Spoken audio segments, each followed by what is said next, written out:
do it. It says I am live. Am I live? Am I live? Am I live? Am I live, y'all? I'm still learning this. Hey, y'all. Hey, financial besties. How you doing? How you been? Y'all know I love to ask you that. This is my first time going live, so bear with me. And if you are watching live, thank you for joining me. I'm so excited tonight, and you'll see why in a minute. But I'll be honest, I'm a little bit nervous. So bear with me as I learn these YouTube ropes. But I have a special guest tonight. I have a special guest tonight that I'm sure you all already know and love. And I'm going to bring her on in a second. But we're going to talk about Black women and financial independence. We will share our financial journey and the very simple investing approach that we both use to achieve financial independence. And during our chat, I hope you will see that there is no one right way to pursue your financial goals. My guest and I, we had completely different journeys. We started at completely different starting points, and we also had different income levels. But the end result is exactly the same. We both have the freedom to live what we love. Y'all ready to get into it? Let's do it. Oh, wait. Lord, I didn't even introduce myself. I'm going to get better, I promise. If you are new to me, hi, I am Malika, the financial coach and founder of Fabulous Financials. My financial journey, which I'll share more about tonight, spans from a teenage single mother, and I was on welfare for almost 10 years, to a multi seven figure net worth. After I achieved financial independence, I retired early in my 40s and started traveling the world. I don't know if y'all can see it, but I got bags packed right behind me because I'm leaving on a trip tomorrow morning. But now that I'm retired, I love helping Black women with their money. I help women invest with ease to build wealth and live whatever you love. That can mean paying off debt to relieve financial stress, saving for your sabbatical, or investing for freedom so you never have to work for an employer again. How about that? If that's your vibe, then I think we should be friends. So go ahead and subscribe to my channel and turn on that notification bell so you'll be notified whenever I upload a new video. Welcome. Now, let me see if I can bring on my special guest. Let me see. Let me see. Here she is. Hey, Adalia. This Yay. is Adalia Aborisade, also known as Picky Girl Travels the World. Hey, hey, Hey, everybody. What's hey. up? Y'all, I will give her formal introduction in a second, but I want y'all to know Adelia is a whole vibe. She, in my opinion, is the perfect example of someone who got her money together so she could say F this to everything and everyone that was not serving her anymore. I love it. And I know y'all will too.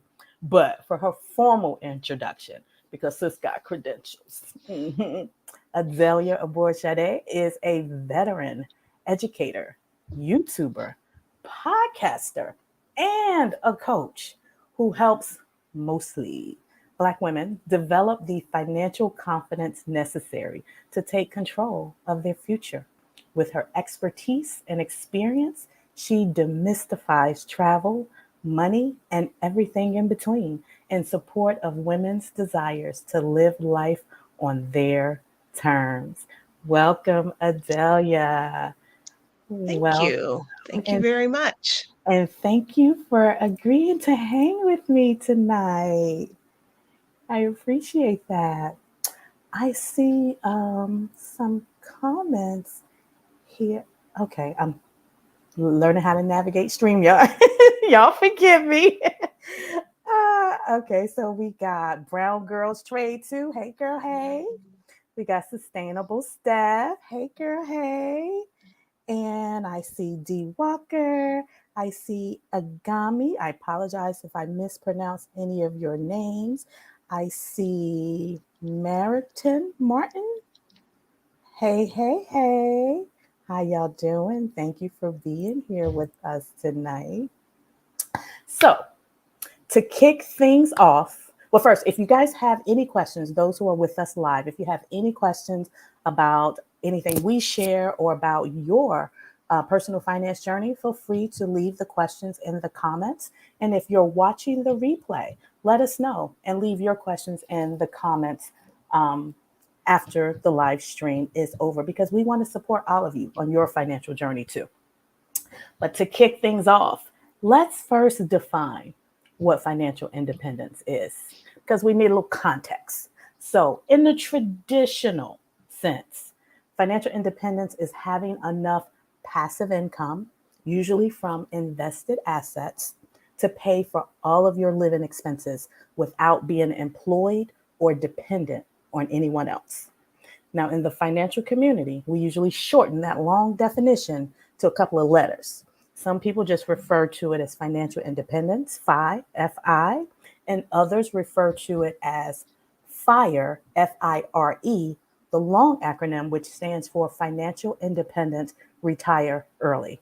But I like to just refer to FI because not everyone wants to retire early, but you do want that financial independence so you can live what you love, right? Yes, yes. Now, let's get into it. Miss Adalia. Miss Adalia. I believe you have a slightly, shall I say, different use of the FIRE acronym. Yeah, yeah. I took it upon myself Mhm. to kind of remix that acronym to really reflect what I'm doing, how I'm living my life. So I achieved FIRE, and I consider FIRE to be financial independence, relax or rest, and ease. Because that's what I'm about. That's how I'm living life these days. I love it. I love it. So she remixed that RE. It's not retiring early because No. although you may not work for a traditional employer anymore, you're probably doing some work you love to generate some income, right? Yeah, yeah. And I think Mhm. most people who go for FIRE, very few of them, because especially those folks that are like retiring in their 30s, very few of them are like, I don't ever want to work anymore. It's really about, I want to work when I want to and only do the things I want to. Absolutely, absolutely. And one thing I loved about your acronym, and when I saw it in your thumbnail, I was so excited. I was like, I love that. I'm gonna start using it. And the reason why is because when you are financially independent and you're able to choose how you live your life and the type of work you do, it doesn't have to compromise when you choose to relax or compromise how you choose to approach your life with ease. To me, Exactly. it's such a perfect acronym and it reflects my life right now. You know, I say I retired early because I no longer work in corporate. I no longer work a 9 to 5 and, generate a salary from an employer, but I still work. I still do work, but I do work that I love. And I do a whole lot of relaxing and a whole lot of easing. Yep.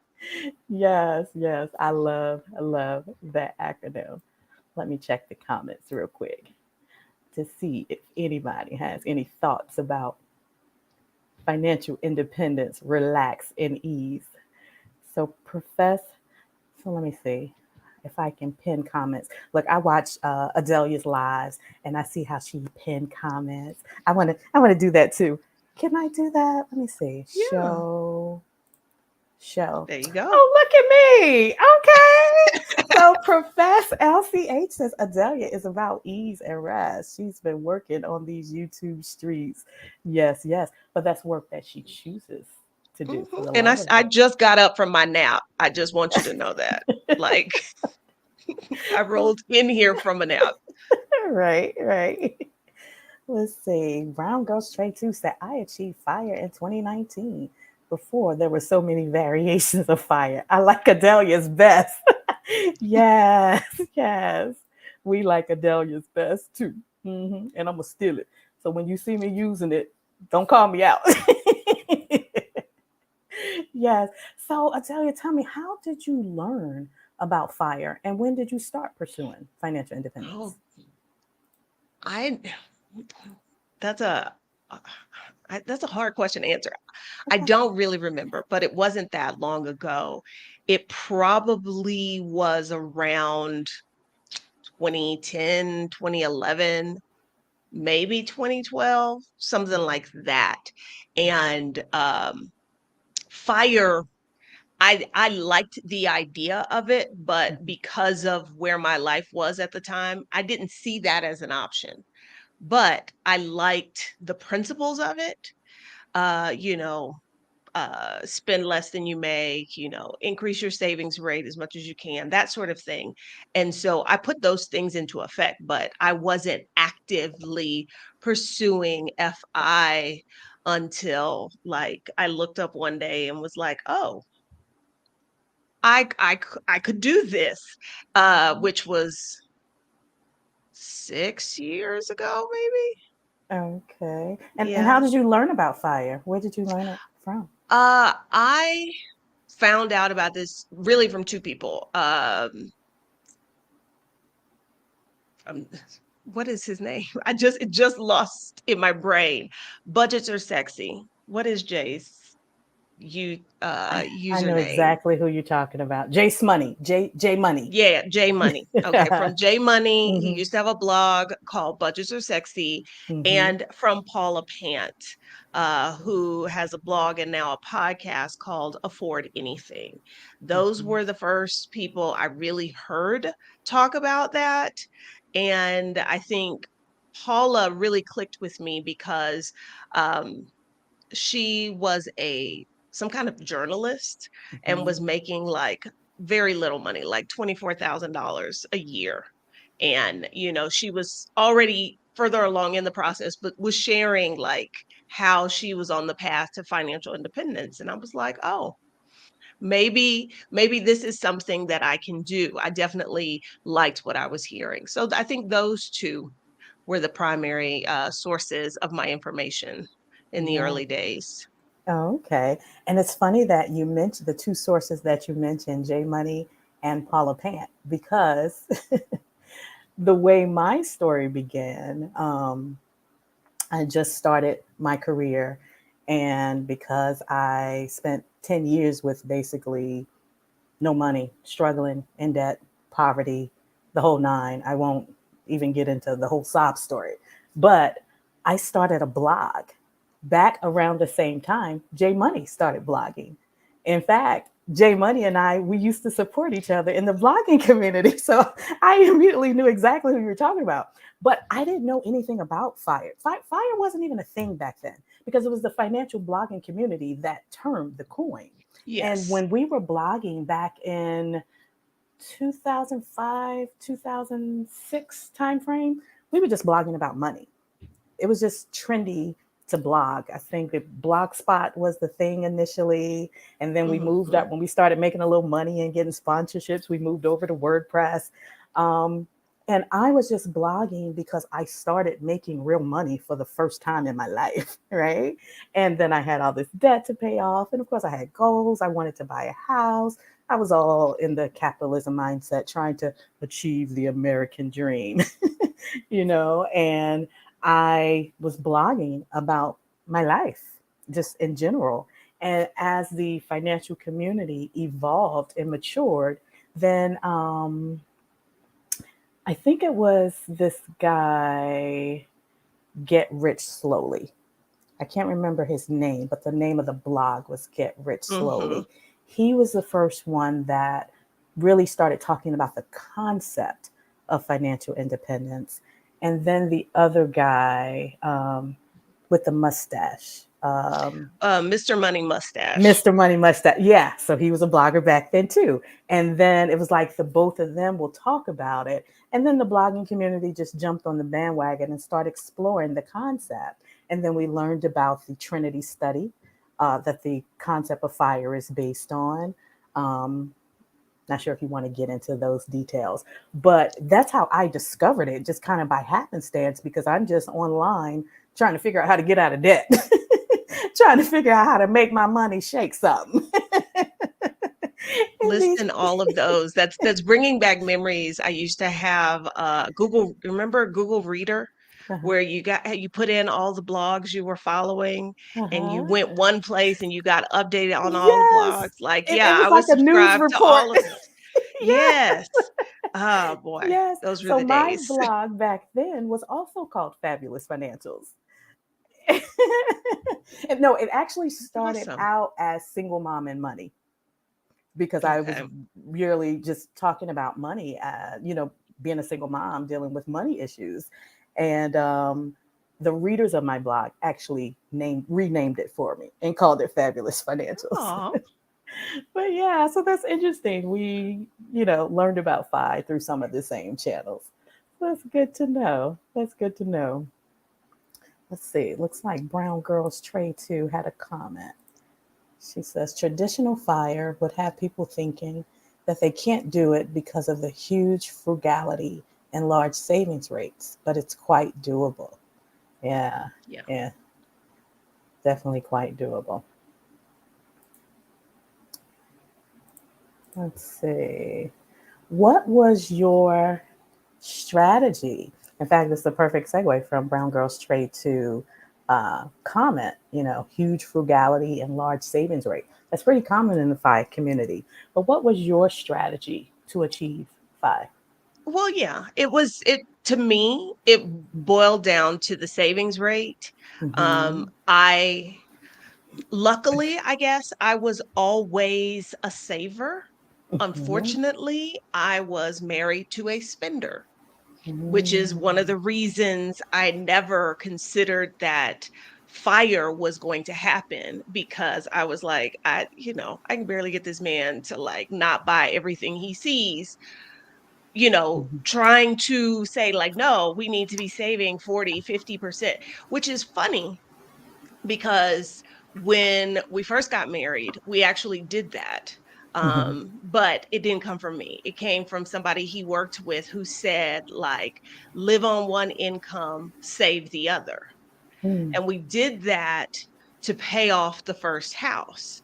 But you know how some people are, like, once they achieve that goal, it's like, okay, well then we're good now. Mm-hmm. So for me, it was really the savings rate. Am I going to say I am naturally frugal, but not so much that it's like deprivation, because Mm-hmm. I don't Mm-hmm. believe in that. Mm-hmm. Um but I do believe in like prioritizing, again, coming back to Paula Pant, you can afford anything, not everything.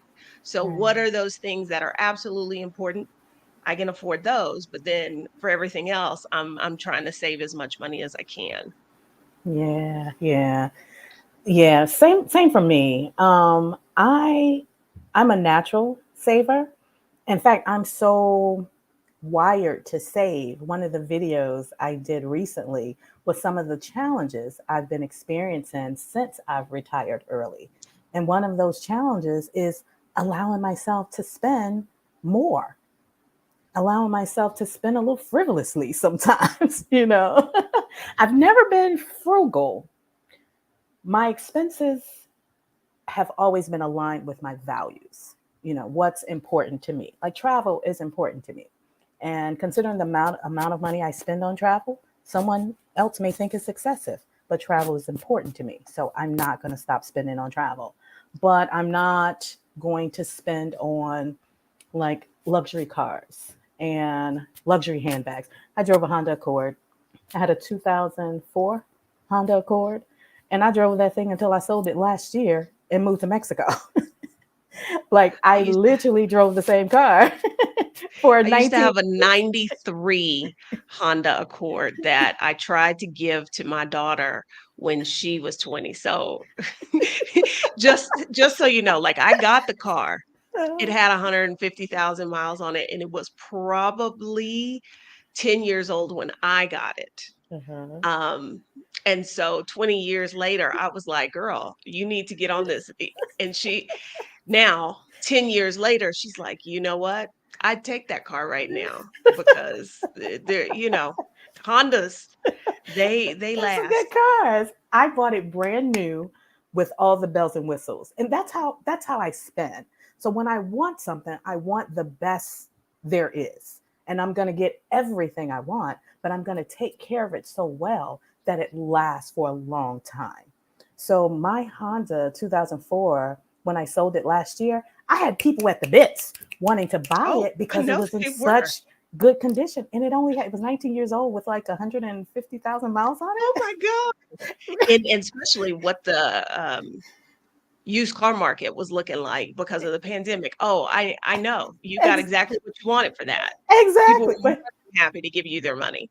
But here's the funny thing. The reason why I started laughing when you said you tried to give it to your daughter, I did too. I told my daughter, you can have the car, but because I'm leaving the country, I don't want any legal ties to it at all. You need to get the car in your own name, get the tax transferred, and pay for your own insurance because I'm out of here. Deuces. My daughter said, I don't want that. See, she don't know. She missing out. She don't know. She's such a hater. She was like, I don't want that. It was too old. These young kids these days, they don't know what they're missing, girl. They don't know what they're missing. But that is extreme frugality.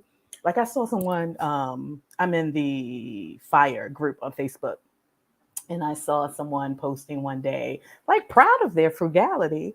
And if that's for you, no shade, really no shade. And that's what you do.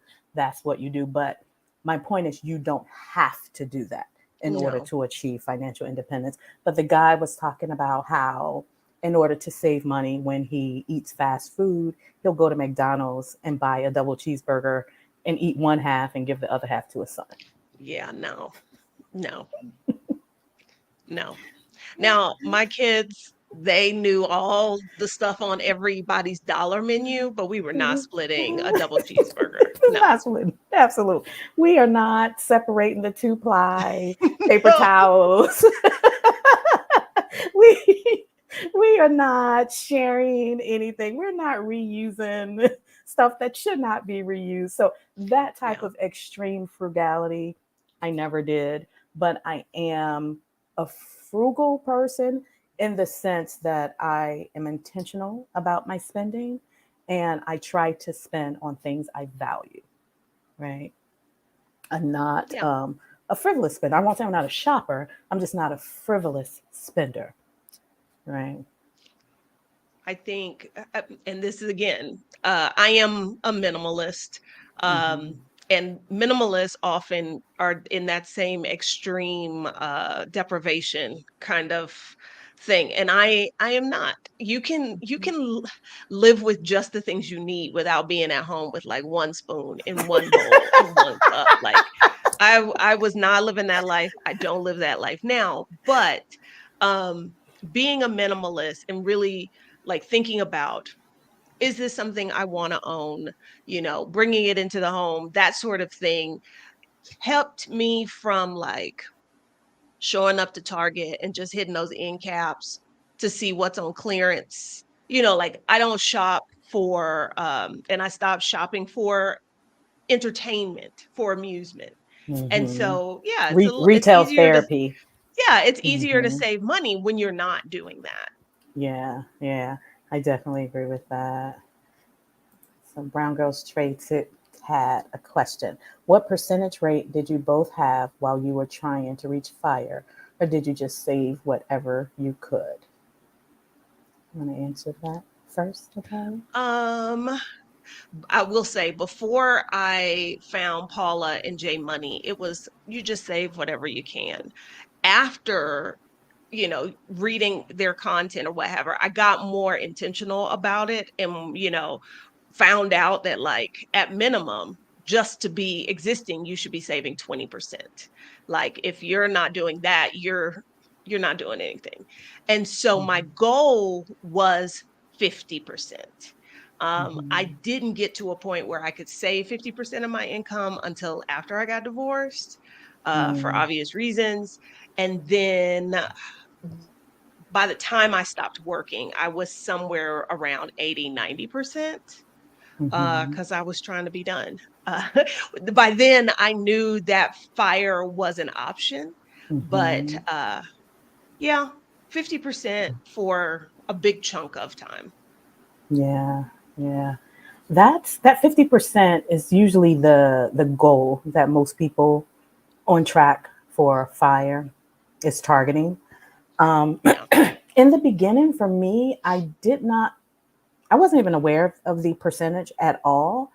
I wasn't striving for a percentage, but I was striving for specific milestones.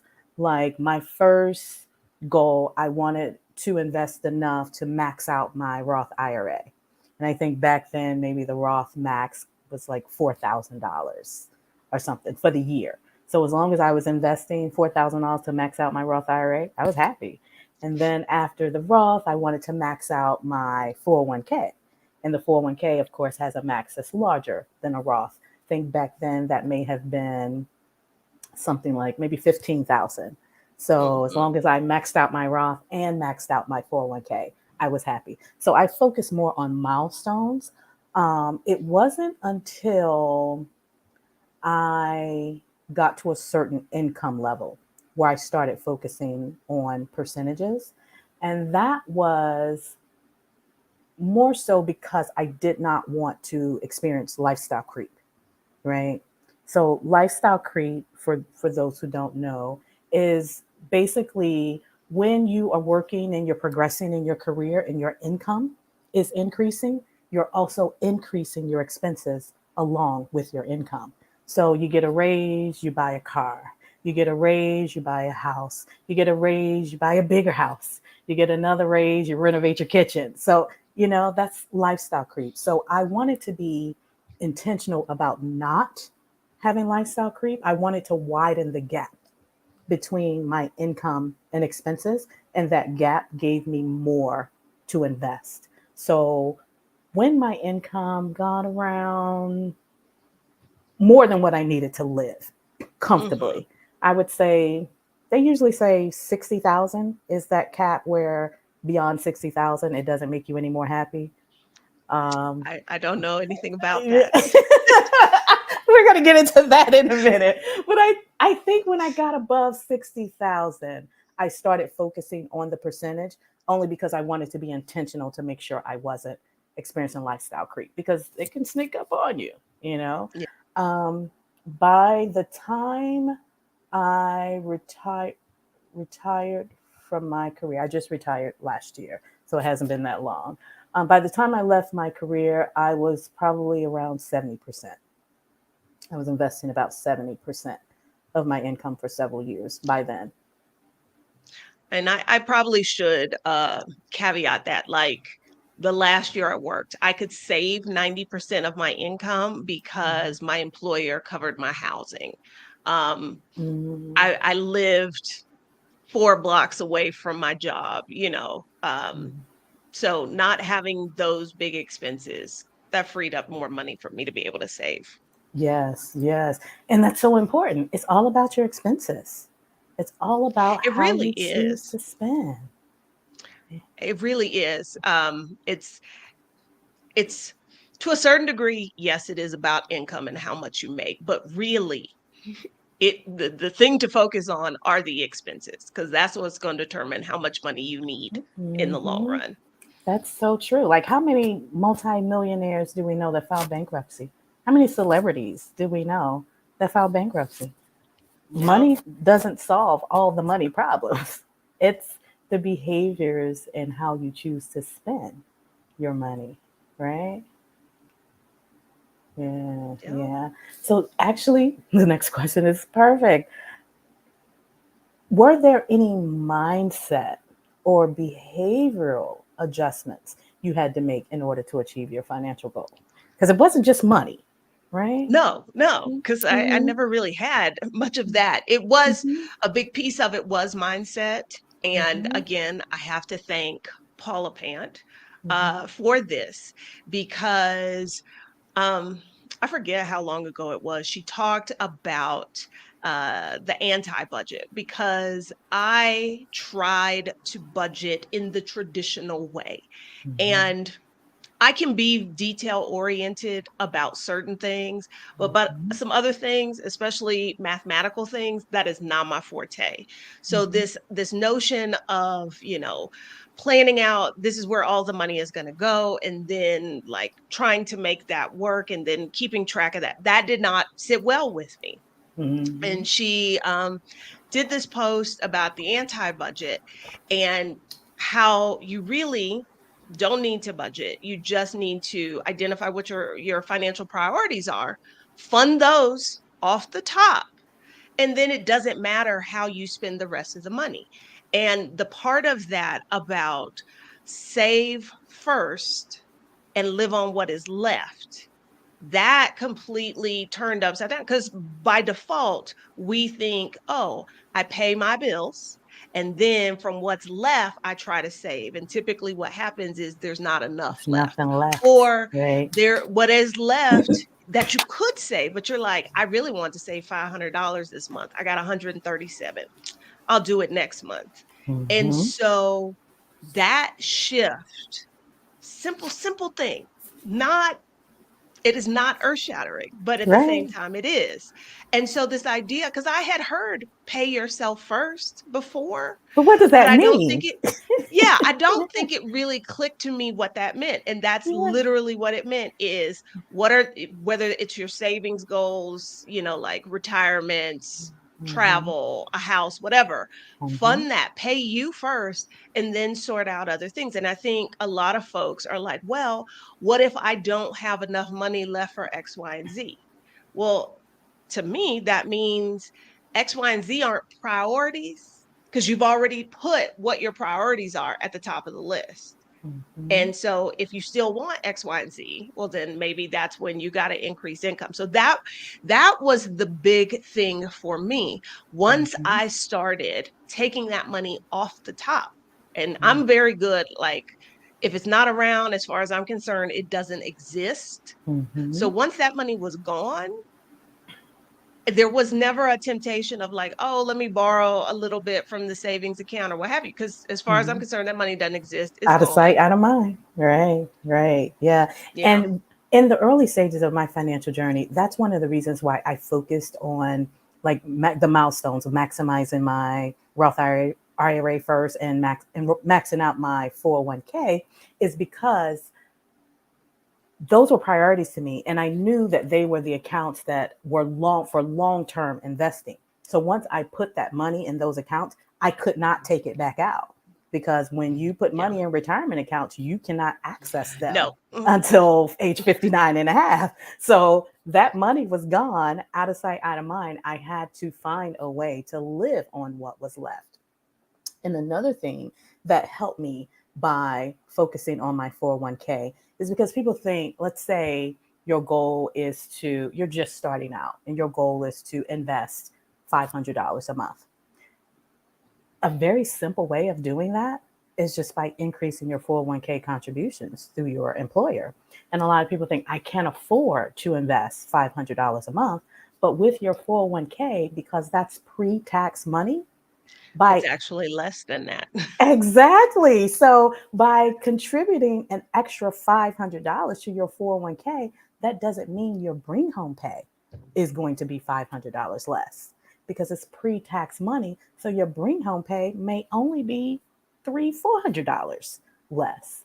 So that is really what helped me to get into the habit of investing consistently to achieve FI, and some of the behavioral adjustments I had to make. But I want to be honest. And Adalia, let me know if you can relate to this. Got to be transparent because I don't want anybody to think I made all the right financial decisions all the time. Okay.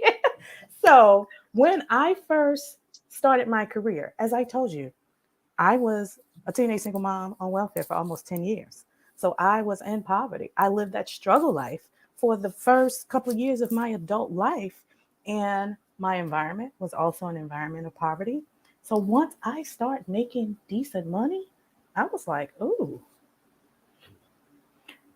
I spent money, y'all. All the things that I felt deprived of, all the things I desired because of capitalism and marketing and the commercials and, seeing all that, I was not immediately financially responsible. I spent money to get all the things that I wanted. That's when I first bought that Honda Accord. I bought the best Honda Accord that was available on the lot with all the bells and whistles. So I think it is normal to go through that phase of spending, Absolutely.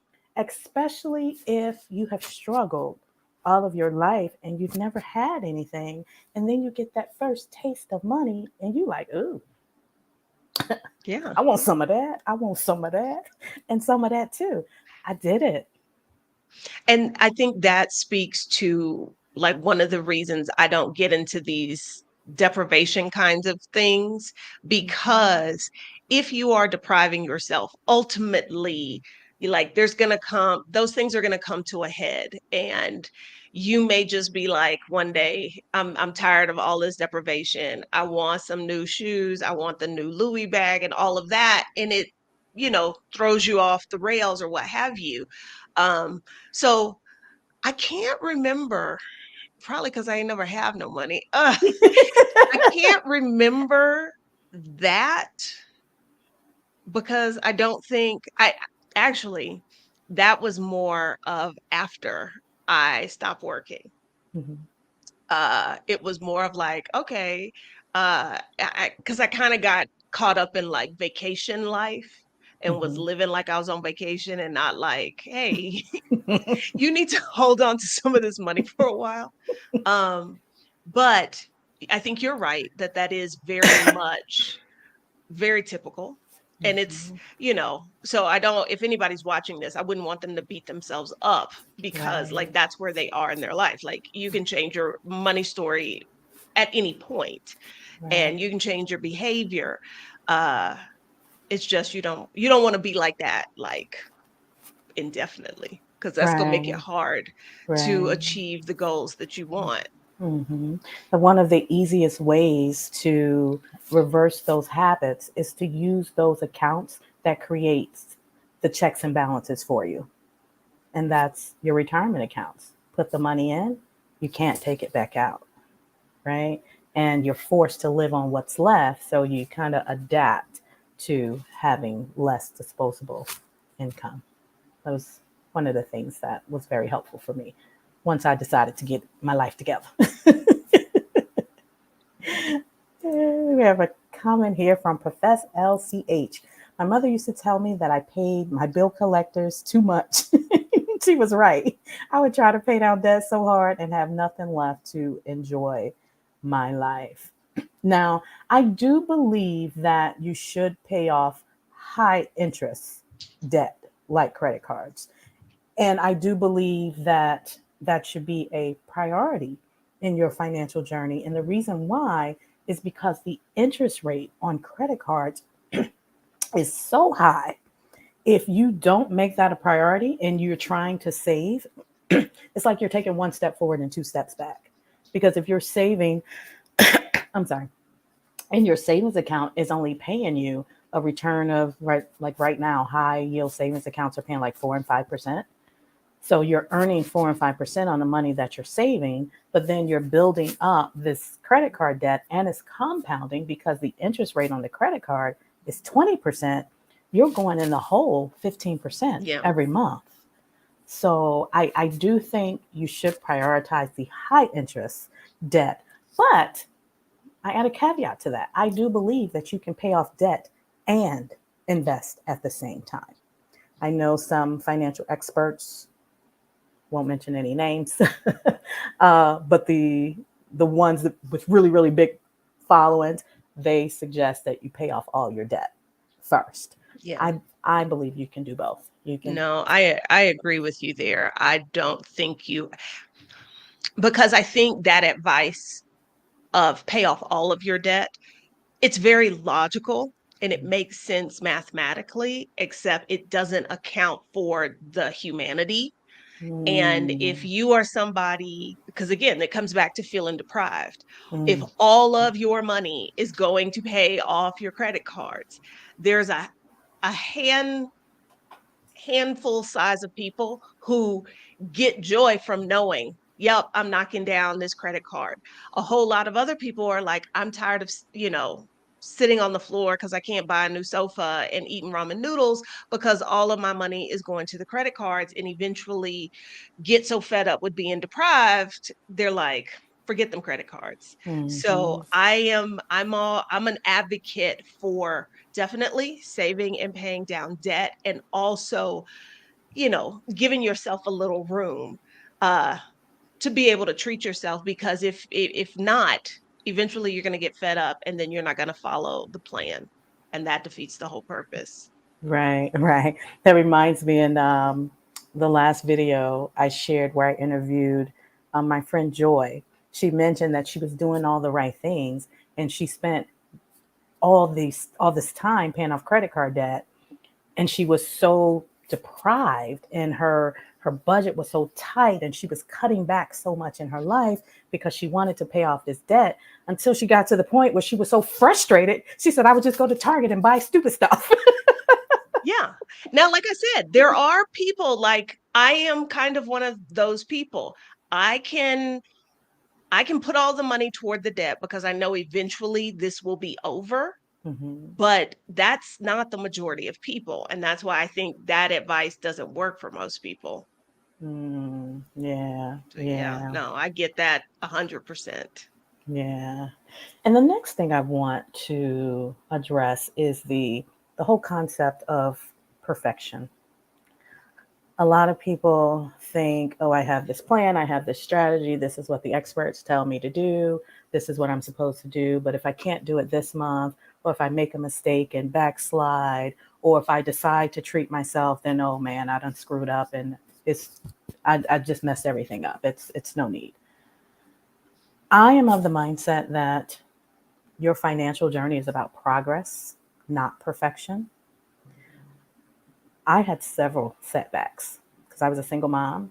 I didn't get any child support. The father was not physically present at all. So everything was on me. And life happens, right? Life happens. So I had many setbacks. But I think if you just accept the setbacks for what they are, sometimes you might need to redirect your attention to address that higher new priority at the time. And Hmm. then when you're done, just get back on track. Give yourself grace and just get back on track. So, did you experience any challenges or setbacks on your fire journey? I was married to one. Um, he was a walking setback. I'm gonna be real with y'all, um, because I didn't realize until about the time we got divorced that, like, I didn't put this together until many years later. But money is psychological. And Mm, for the bulk of our relationship, I could not understand. I just told y'all, I am somebody who can be like, all right, if we've got to direct all of this money to this thing for the next 6 months to a year, all right, let's do that, blah blah blah. He was not that person. And so I was in charge of finances, and he'd be like, well, like, we need to save money, blah, blah, blah. But at the same time, he's out there buying motorcycles he doesn't even know how to drive. Like, because he wasn't in control of the money and doing the books, he just thought there was an endless supply of money. And I can tell you, there's so many things he went out and bought, because, and then many years later, I think about the childhood trauma he experienced that I'm almost Mm. 100% sure this is all connected to. Like their house was foreclosed on and, all of these things. Mm. So he was very much somebody about stuff. Like I think about it right now, he's got two non-running motorcycles sitting in my oldest daughter's garage, and they've been there for at least 3 years. And he's still out buying something new. So, like, yeah, that was my setback. I was married to it. Um, yeah. Well, my next question was going to be, how did you handle the challenge? How did you overcome it? But I Oh think we boy, know. how did I handle that challenge? You divorced Well, him? I did. But prior to that, like I was the one that came into the relationship who had credit and had good Mhm. credit. He did not. He had school loans in default, all of that. Mhm. So I was always able to maintain my own credit situation. Toward the end, I was like, okay, I made sure that there were no joint credit card accounts. My money was over here, his money was over there. There was a joint account for paying household bills, so on and so forth. But yeah, ultimately, I divorced my problem.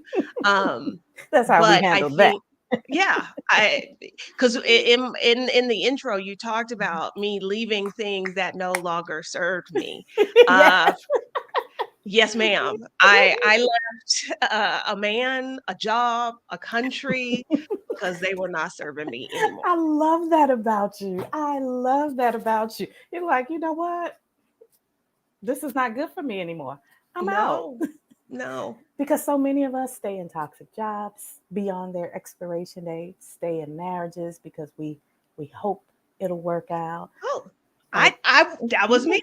yeah, That was me. And then one day you look up and you're like, I got to do better than this. I deserve yeah, better than this. you absolutely do. You absolutely do. Yes, yes. Midlife money moves. Greta King has a question. When on your fire journey, did you have to temporarily reduce your percentage contribution to pay off debt or build up your savings account? What you got for us, Adalia? Not for me because I'm very good at compartmentalizing. So for me, the money that was going into my Roth simply no longer existed. So when I thought about how much money do I have to pay toward things, that money didn't fall into that. I made do with what was left. Um, and so, yeah. Now, there were periods of time when I had credit card debt, but I did not stop um, retirement contributions. I would cut out something else. It would be like, okay, so there's no cable until we pay down this card or something like that. Yes, yes, yes. That's what I was going to say. So for me, no, I never reduced my contribution in order to pay off debt or savings because once I committed to that investment percentage or whatever the amount I was contributing, it was a done deal. Out of sight, out of mind. That money no longer existed. If something came up and I had some other financial priority, I focused on making more money first. I focused on making more money first because I already lived relatively frugal. So there was only so much I could cut in order to create more of the gap to pay for other things. So I was not willing to live so low in the gutter where I'm living like a pauper and I feel like I'm struggling again. So I would focus on making more money. I was very aggressive in my career. I think Adalia, you mentioned this on your live that was the difference between us, our Yeah. salaries. Yes. So the strategy that I took and how I would address these temporary issues was strategically advancing my career. I was very, very aggressive in my career. I was the type of person where I didn't believe in loyalty. I know some in my generation and the generations before me believe that like job hopping is a bad thing, it's unfavorable, it's frowned upon. I ignored all that advice. Good for I you. would get a job. There was a certain goal I had, a certain skill I wanted to learn, a certain project I wanted to lead. Once I was done, I was done. I moved on to the next thing. I did not let grass grow under my feet, as my mom would say. So I And job hop a lot.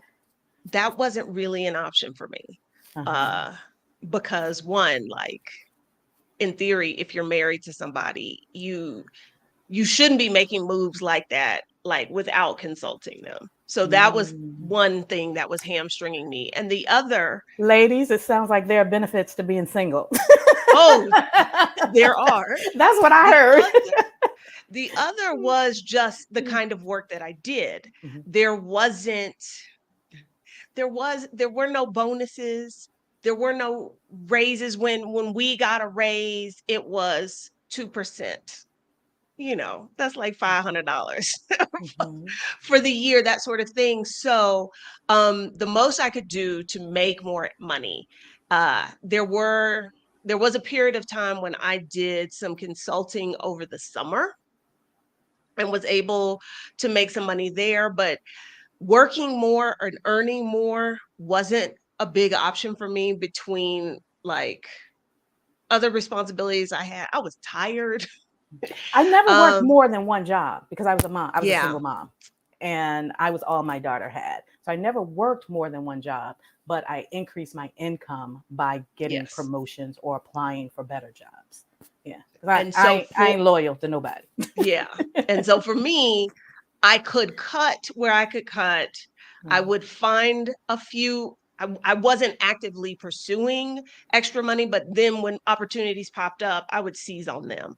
But again, that's the difference between the profession you were in and the profession that I was in. Right, right. Absolutely understand. So there was another question from MIW. When did you realize you were FI, and how did you come up with the number that helped you say, this is the number for me? Adalia, Um, when did you it was realize by it? accident because remember, I was Really? not pursuing FI when I left the US, and because my employer covered a lot of my transportation costs, they covered my rent. I was given at my first job, they gave me like some money to cover like utilities and that sort of thing. Um, I was like, oh, that will free up more money, not realizing or not thinking about the fact that, like, but yeah, you took a 60% pay cut. There's not going to be extra money. Mm. When that job came to an end and I found myself taking a year off and really enjoying not working, that made me reevaluate like how much money is enough.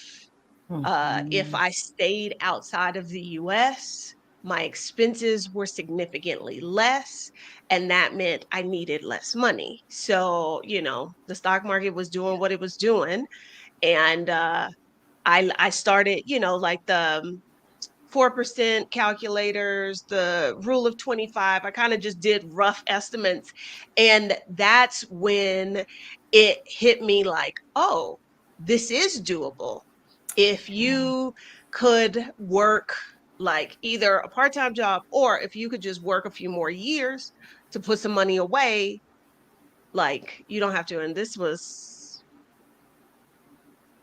I'm trying to do math in my head. This is not a good look. It's 6 okay. years ago, maybe. Uh-huh. That like it was because there are two things there. I wasn't working and I was outside the US. And that's when I started to think Ah. about like, oh, you were thinking you needed so much more money, but maybe you don't. As long as you, and that's after being outside the US for a year, I was like, oh, you know, these numbers might be a little different. I smell something burning. Okay. I don't think I have anything on the stove, but I should really go look and see. Okay. All right. Go ahead. I'll put you on pause, and I'm gonna answer the other half of MIW's question. So, how did you come up with the FI number? So, there are actually 5 types of FI, and I can do a separate video to break those down into more detail. But FI is really a function of your expenses. So, whatever your annual expenses are, traditional FI is taking your annual expenses and multiplying times 25. So, that's your traditional FI number. So, whatever you spend every month, multiply your monthly expenses times 12, and then multiply that new number times 25. And that's how much you'll need in invested assets to be considered financially independent. You're back. Hey, Yes. hey. But there are 5 types of FI. That's just the traditional version. And I can do a separate video to break down the 5 types. Yeah. So, Adalia, another question for you. As a Black woman, have you ever faced any ethnic or gender based financial discrimination on your FI journey? Not on my FI journey, but I Mm-hmm, have, like, when we bought our first house, mm-hmm, the agent and a couple of mortgage folks, mm-hmm. again, assuming, oh, he's the man. That's who I need to talk to. And I'm like, no, I'm the person who knows this stuff. You need to be talking. So I've dealt with that. Mm-hmm. Um, I don't think I'm trying to think. I will say I don't know if this was ethnic or gender based, but I worked in public education. And when it came to like investing 403Bs, we did not, especially in the state of Texas, we did not have the kind of options most people have with their 401k. We had a bunch of crappy options, a lot of like annuities, stuff like that. Um, and so, me trying to ask questions and them trying to just give me the rigmarole sales pitch. And it's like, I'm very confident in that I'm asking you the right question, and you're giving me this BS answer, like patting me on the head and sending me on my way. I ran into Mm-hmm. a little bit of that, and I think that's probably one of the reasons that I am very much kind of DIY, Mm-hmm. because like I don't want to deal with that. Right, right. Yeah, the patting you on the head and like sending you away. I've experienced that before. Well, when you said that, I think I had a flashback for a minute. Yes. For me, I actually had two experiences where I felt like was one was definitely ethnic based, and the other one I believe was probably both ethnic and gender based. But the first one is actually what inspired me to become financially independent, even though I didn't understand what it meant at the time and I wasn't familiar with fire at all. But when I was on welfare, I remember going to the welfare office at one of my annual recertification appointments. And that social worker, child, I'm gonna have to save this story for another time. This happened almost 30 years ago. The memory is so vivid in my mind, it still makes me angry and emotional to this day. But I was in school, I was working a part time job, I was doing work study around my class schedule, doing all the things to try to get off welfare to get a real job. I go into this annual certification recertification appointment, and the social worker tells me, "When you gonna get a real job and take care of your own child?" uh Hearing you say that has me feeling like what, like I'm ready to slap somebody. What? Oh, She was, of course she um, was. and I understood what she implied, because they all think we're the only ones that are on welfare, and they all think that we are serial welfare recipients. And all the things that I was doing, busting my butt to try to get on the right track. So I never have to backtrack and get on welfare again, which I never did, thank God. That moment is like etched in my brain. And that made me determined to become financially self sufficient. And I made a decision right then. I will never, ever have to rely on another person for financial assistance again. Once I get off welfare, I'm never going back. So, anytime throughout my life, all the setbacks, experiencing challenges, and it shaped my money philosophy. That thought, that memory is in my head, and I know I'm never going back. So that's what kept me moving in the right direction. Even with the small setbacks, that's what kept me moving in the right direction. And the other one, more funny, but it was both ethnic and gender discrimination. I was buying a car, my Honda Accord, all the bells and whistles. I go into the lot, find the car that I want. I start asking questions. Of course, he's blowing me off. He think I don't know what I'm talking about. Mind you, I done did research for like 6 months. Exactly. When I make big ticket purchases, trust and believe when I'm ready to authorize that transaction, I know more than you know as a salesperson. So he blowing me off. He quoted me these really high prices over the sticker price. And I'm like, but my research said I already done learned how to negotiate. I said, you know what? I'm gonna fix you. There is a way to negotiate the price of your car on the internet. Every car salesperson has a internet. I mean, every car lot has a internet salesperson. I went back home. I created an email account with a man's name. I inquired about that car I wanted, and we negotiated back and forth because I wanted that car, and there was no other lot within like 100-mile radius that had that exact car that I wanted. Okay. You saying that, because I had completely forgot about this. I've had two absolute brand new cars in my whole life. The first one turned out, I'm not gonna say it was a lemon, but once it started acting up and I got to Googling, I was like, oh, okay, I see this problem. Uh, my last Honda Accord, this is when they first redesigned the Accord around 2010. I wanted a coupe because my oldest was gone, my youngest was in high school, no more mom car. And I knew specifically that's the car I wanted. Couldn't find it anywhere. Bought it online because had been going into dealerships and dealing with that same kind of nonsense. And I was like, no, I know what this car should cost. No. And so, yes, I bought that car on the internet and then drove like 100 miles away to go pick it up. And this was One day when my before like Carvana and the yes, new tech car companies were a thing. Yeah, negotiating on the internet, that's a car buying hack, y'all. Negotiate yeah. on the internet. And I had like counter offers that I was sending him because I had offers from other car lots, but those car lots didn't have the exact car that I wanted. We settled on a deal. I was paying in cash because I did the financing through a credit union that already sent me the blank check. All I had to do was fill it out and deposit in my account.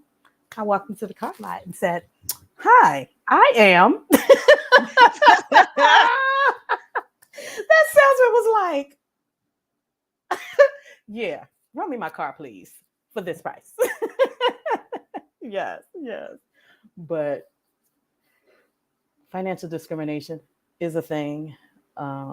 If any of you have experienced it, And I think as a woman, as a Black woman, um, that is something a lot of us have to deal with. And I think that is one of the things that kind of like kept me going in like acquiring knowledge and that sort of thing, because like is one thing you're not going to do is take advantage of me.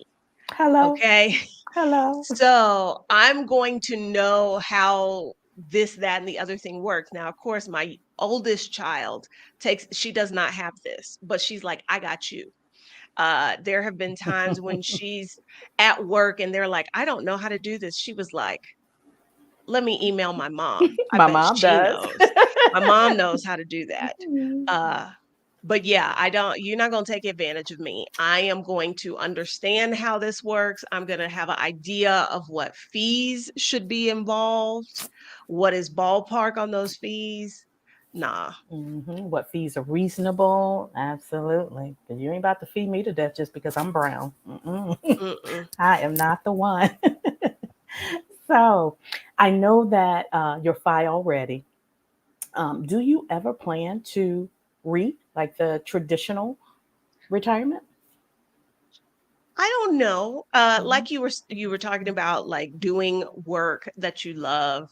Um, and I don't want to sound cliche with the whole like, oh, if you love what you do, you never work a day in your life. It's not that.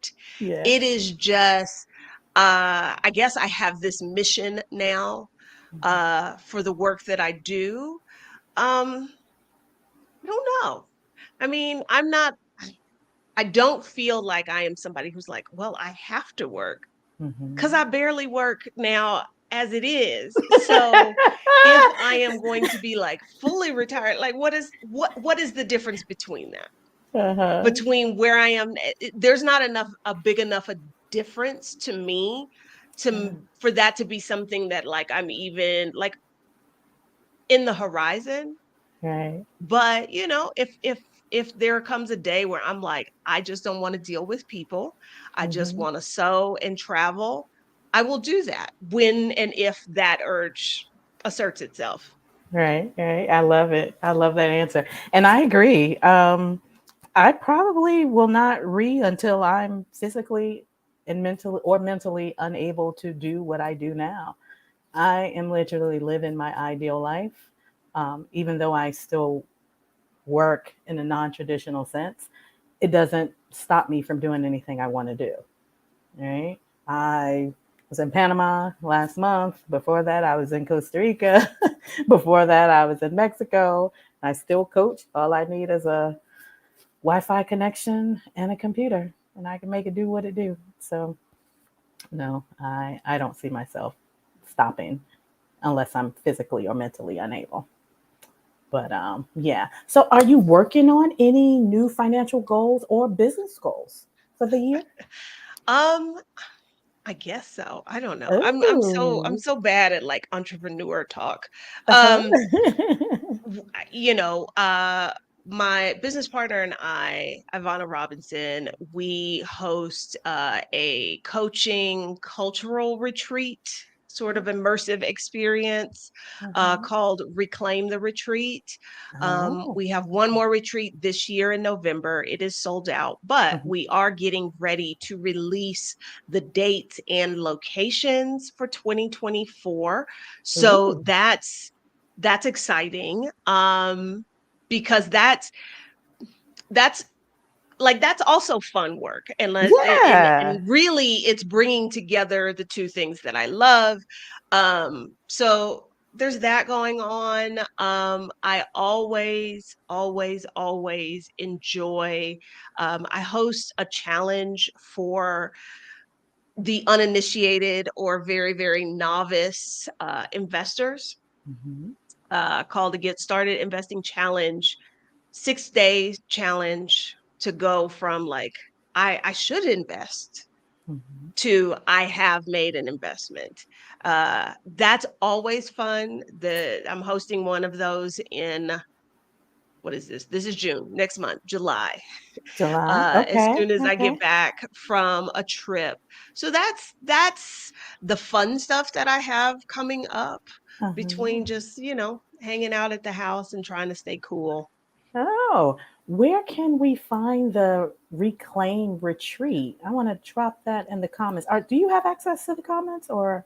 I can see the comments, but I can't put Mm, anything there. okay. I can put a link in the private chat. Okay. And then I'll drop it in the comments. If people go to reclaimtheretreat.com, Okay. um, the wait list is still up there. I think I was saying this last night on my live. The wait list is going to get the information first. Mhm. And I have a sneaky suspicion there will be very few spots left to go public after the wait list has gotten it. So if you are the idea of like personal development, but being in a tropical paradise, you know, Mm. surfing, hanging out at the beach, uh, doing cultural immersive activities. If that sounds fun, then Reclaim the Retreat is going to be something you're interested in. Um, Okay. How many is it just for women or is it open to it everyone? is for women, femmes, non-men people, Okay. basically. Hmm. Um, yeah, and Is it a small that's group? that's really it is. I think 12 Okay. per retreat. Okay. Um, because both myself and my business partner are introverts. Hmm. We don't do big groups. Can't do too So much people in. yeah, no, we can't. So anything that we put together, it's always going to be like a small, intimate kind of group. Good, good, good. Okay. Well, y'all check that out. I'm gonna get on that list so I can get Yeah. information because I didn't know about that. And I want to backtrack a little bit. I see a comment that's tugging at my heartstrings. We need to address this. So Greta says, I was so discouraged at first because my financial advisors say you need over $1 million to retire. Looking outside the US, let me know you don't need over $1 million. Yeah. Absolutely. Absolutely. Um, I have some feelings about financial advisors. As do I. As you, do I. you want to go Um, first? here's the thing, and I say this a lot. Anybody who has worked with me has heard me say this. Um, People in the financial services industry are trying to make money. And that is something you always have to keep at the in your forefront is nobody is trying to do any of that out of the goodness of their heart. So you gonna talk to somebody and they're making suggestions to you like because it's gonna benefit them. Like so much of that. And I I've got some other issues with that industry because a lot of them, like as somebody who did not come from money, did not come from people who knew much more than like the basics of, pay your bills on time, make sure you save some money, basic stuff. In my journey to get more knowledge, when I would, financial advisors didn't want to talk to me because I ain't have enough money. It was very much like, oh, come talk to me when you've got a portfolio of such and such size. Okay, so who are y'all really working for? So yeah, it benefits them to say things like, oh, you need to have at least $1 million, $2 million to retire because those are the people that they can make the most money from. Like, I yeah, I've got some feelings, and that's the tip of the iceberg of my feelings because we could be here all day. But keep in mind, and I am not saying people shouldn't be able to make money, but Hmm. keep it real with me, be upfront, be transparent. And in that industry, they work so hard not to be. That does not sit right with me. Yes, yes. You summed it up. You summed it up. You shared my thoughts. The only thing I will add to that, I am not against all financial advisors. I agree with everything Adalia just said. The vast majority of them, they are working in their own best interests, and they have a job to do, which is to maximize profit for the company that they're working for. And the profit or the revenue that they generate determines their bonuses. So when you think about the purpose they serve, that should be enough to make you question if they're looking out for your best interests. However, If you do choose to hire a financial advisor because you don't want to do it yourself, and that's okay. That's okay. Not everyone is That a is okay. DIY money person. That's perfectly okay. If you do choose to hire a financial advisor, make sure you are hiring one that is a fiduciary. When you're interviewing the financial advisor to understand their credentials, what their area of expertise is, ask them, are you a fiduciary? And a fiduciary is an advisor who has an ethical responsibility to work in your best interests.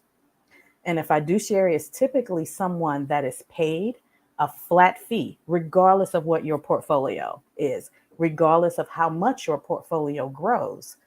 They are typically paid a flat fee so that they're not incentivized to get you to do certain things with your money just so they can make more money. So just make sure you understand the type of financial advisor you are talking to. Other financial advisors that get paid based off of a percentage of your portfolio, they are incentivized to sell you things, to Absolutely. sell you services, to sell you financial instruments that may not be in your best interest. They may be wealth building instruments, but it may not fit the context or the scope of your family life or your goals. But because they may get a kickback from it, or because they may earn um, some type of revenue because they sold that product to you, then it's in their best interest to sell it to you, whether it's good for you or not. So just be very clear on the type of advisor that you're talking to before you sign that agreement and start working with them. Ask them if they're a fiduciary and make sure that their payment is fee based only. Okay. Yes. I hope that helps. Yes. Jackie, this will be the last comment, then we'll wrap this up. I have one last question for you, Adalia. So, do you include anticipated Social Security income in your FI number? No, I don't. My situation is probably unique Mhm. because I worked in public education in Texas in a school district that did not pay into Social Security. As an adult, Oh. I have not contributed, I've not paid to Social Security outside of whatever I did self-employment tax on some of my consulting gigs, which doesn't amount to 40 quarters, I can tell you that. So Oh. um I will not get my own Social Security. So that was not figured in there. I was entitled to teacher retirement, but I I took control of that money and invested it myself. So I won't get that. My retirement is all on my shoulders. And I Mm. know, I was going to say a lot of people don't do that, but if you've had a career where you've been an entrepreneur, it is quite possible that, you may not get Social Security or you may not get a whole lot, that it's really about the contributions you've made yourself. Mm. Now, before somebody chimes in and says, but you were married. Yes, I found out after I got divorced that I am Mhm. entitled to half of his. And that's just going to be fun bonus money. Mhm. But I am not entitled to Social Security of my own Okay. And what makes you entitled to his? Because you were married for so many because years? we were married for at least 10 years and Okay. I will not be remarried Mm. at the time that he decides to pull his or whenever everybody's age is the right age. Mhm. So yeah, I I had a client not too long Mhm. ago, Mhm. divorced that man, never spoke to that man again. She's trying to find out about her own Social Security. And they were like, Mhm. but hey, what's his face died. And because y'all were married 10 years, you are entitled to half of his, which was significantly more than what she would have gotten herself. Wow. So, Wow. So, ladies, stay married for 10 years. it's not the most If you're going to do it. egalitarian. It's very patriarchal, but you know what? I did my time. I'm gonna collect my money. Right. She said, I put in my I time. I know did. that's I right. put in my time. I know that's right. I did not include Social Security my social security number and my fine number either, for two reasons. Number one, I I approach my financial journey assuming social security won't exist by the time I'm of traditional retirement age. And with all these boomers, I tease my mom all the time. I say, "You boomers taking all the money." And it's not enough of us putting back in to make up for what the boomers are withdrawing. So I have always approached my financial goals based on the assumption that it won't exist, which probably is not true. So if I do get Social Security, like Adalia said, it'll be like extra icing on the cake for me. But my fine number is based solely on invested assets that I have control over. Yeah. So Adalia, my last question for you is, what advice would you give other Black women pursuing or thinking about pursuing fire? My advice would be that it's possible. You can do it. Um, Somebody said something to me last night about it's very hard when you're trying to, live your life in such a way where there aren't really role models to follow. There's nobody out there who's done it who looks like you. Um, I think both Malika and I we could fill that in, like, everybody's route is different. I think our conversation tonight shows that. But the thing that I would want to remind folks of is that it is possible. You used to be on welfare. I was a underpaid and overworked school teacher. You can do it. It doesn't matter. You can do it. I think so many of us get caught up in the mindset of, well, I'm not good with money. I don't really understand money, and as if that is some unconquerable thing, something that you can't work your way out of and find resources and learn from people who are doing the thing that you want to eventually do. So Mhm. that's what I would tell those folks. That was good. That was good. And I agree. And I piggyback off of what you said. So Adelia has proven to us your income doesn't matter. You can achieve FI on a low income. So that's not an excuse. That's not a reason. You can do it. I was on welfare for 10 years. I didn't graduate college until I was 27. No, 26. I didn't start my career until I was 27. So whether you are starting late in life or starting over, or if you made some mistakes that you feel ashamed of, those mistakes are not a reason why you can't achieve fire. None of that matters. You can do it. It does not take a lot to start. I started by just focusing on maxing out my Roth IRA, which at the time was just 4,000 a year. And I think even now it's 6,500 a year. Six, Six 6,500. 6,500 a year. Yeah. So you can start small. There are a lot of brokerage firms that allow you to buy fractional shares. So you don't need a lot of money to invest. And also, like Adelia said, if your reason for not trying, if this is something you desire, we're not saying you should want it just because we've done it. So I'm only Yeah. talking to the Black women who desire FI, but think you cannot achieve FI. If not knowing how, if not understanding the stock market, not knowing what to buy, not knowing how to invest, or having fear that you're going to lose all your money, there are resources out there where you can learn. And you're looking at two of them right now. You have two in front of you right now that look just like you, and we can help you. I promise. So I want to drive that point home. Your income doesn't matter. You can start late, you can start over, you can make mistakes and still achieve FI. You can do this. You can do this. Right? So, with that said, I hope we have provided a little bit of insight to help you on your FI journey.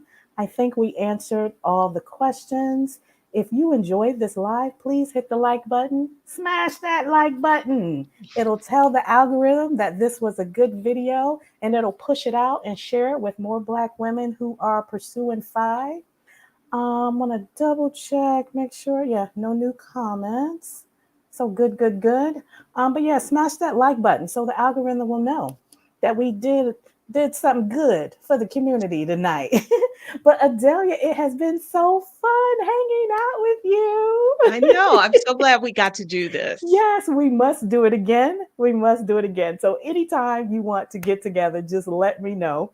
But for my financial Absolutely. besties who want to know where to find you, who want to watch you on your channel, where are you hanging out on Beyonce's internet? um, you can find me on YouTube either under my name, Adalia Aborisade, but my channel is called Picky Girl Travels the World because that's me. I'm the picky Mhm. girl. And most places, some derivative of that name, Picky Girl Travels the World. That's how you can find me on the internet. On the internet. Hold on, and I'm gonna drop your link in the chat.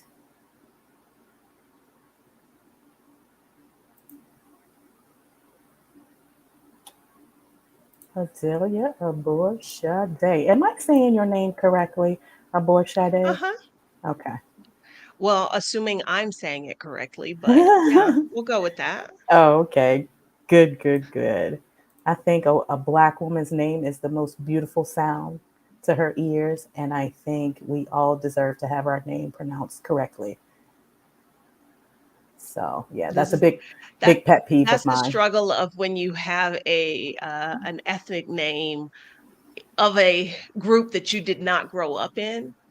I'm Mm-hmm. not so I'm a little less picky about pronunciation.